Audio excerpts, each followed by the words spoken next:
The Harley-Davidson Motor Company rolls into MY 2023 with the Softail Standard model that reprises its role as the entry-level big twin cruiser. The Softail Standard retains its old-school custom shops that hail all the way back to the 1940s, when rigid rear ends and juice fork front ends briefly overlapped in the years immediately preceding the advent of the swing arm and shock rear end. Judicious blackout treatment joins with polished aluminum and chrome for a nice contrast that draws the eye. The Softail Standard designed together to look like a custom big twin cruiser model from the early 40s when the rear ends were still rigid, but the front ends were telescopic, hydraulically dampened forks, much like we have today. This combination dates the look to a short range of years, but the factory didn't stop there.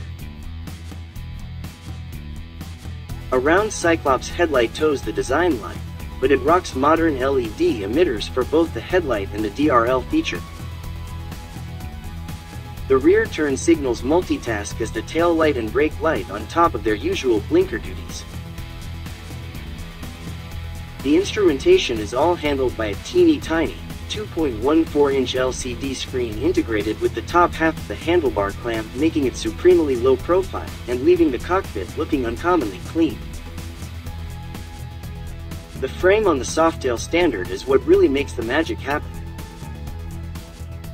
A tall downtube section hints at some possible stretch, while the 30-degree rake angle is definitely approaching proper chopper country.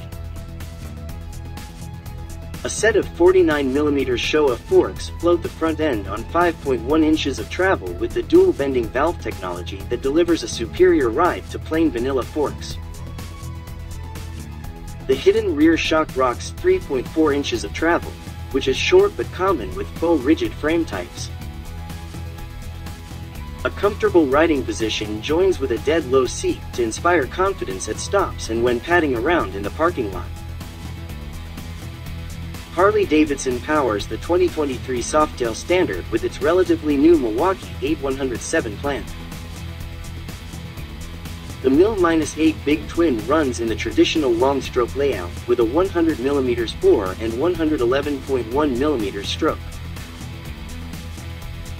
This gives it a 1,746 cc, 107 cubic inch, displacement and mild, 10:1 compression ratio that should take mid-grade gas just fine.